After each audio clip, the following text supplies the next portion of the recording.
अस्सलाम वालेकुम नाज़रीन। अॼु मां जे सेट ते बीठी आहियां उहा हिकिड़ी फिल्म आहे।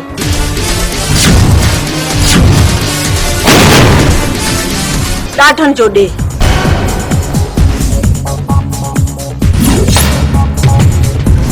इन में साईं असांजा वॾा वॾा वॾा वॾा अदाकार अथव। सरे फ़हरिस्त साईं निसार हुसैन शाह।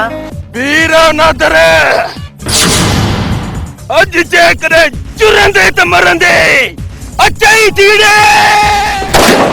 अदा उम्मीद अली कलवड़। छो त मां चाहियां थो त सिकंदर ऐं हैदर वारनि जी दुश्मनी जा मिसाल तारीख़ जा वर्क बणिजी वञनि। अदा बशीर फुलपोटो, नज़ीर फुलपोटो।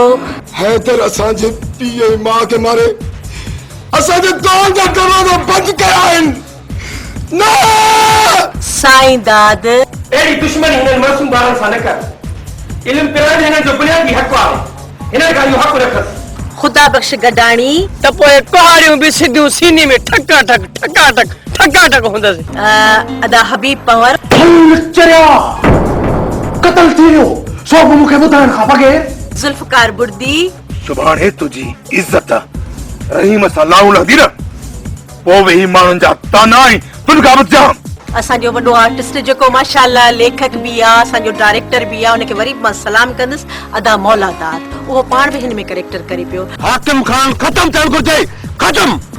अलमदीना केमिकल शॉप हिते खुलियल hand wash, dish wash, Harpic, bleach, phenyl, Surf ऐं सीप दस्तियाब आहिनि।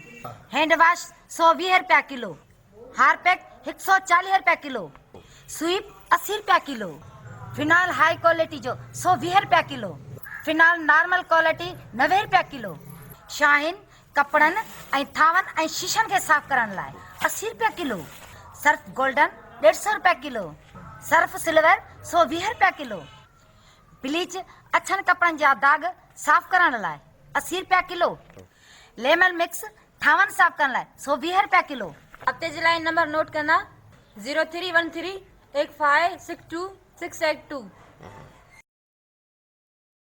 हाँ बी नाचिस तो तव्हांजे साम्हूं बीठी आहे।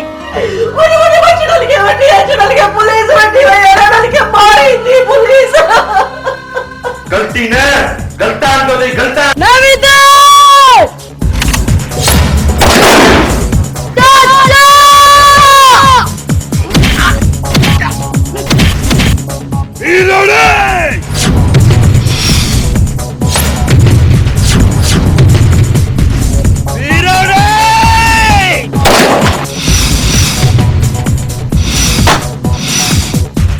जमादार ऐं कमदार ॿई पाण में दीन जा भाइर। वठी अचेसि त विझांसि लेकर आओ।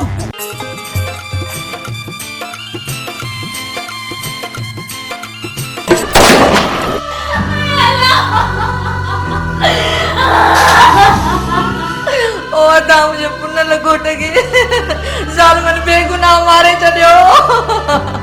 केस ताईं मां तुंहिंजे कातिलनि खे फाही न ॾियारींदुसि तेसि ताईं सुख चैन भुलाए हराम हूंदो। मुंहिंजा मालिक मूंखे ॿुधाए त ही सिर्फ़ ॾाढनि जो ॾेर आहे। जेकॾहिं ही ॾाढनि जो ॾेर आहे त पोइ असां जहिड़ा ग़रीब छो पैदा कया वई।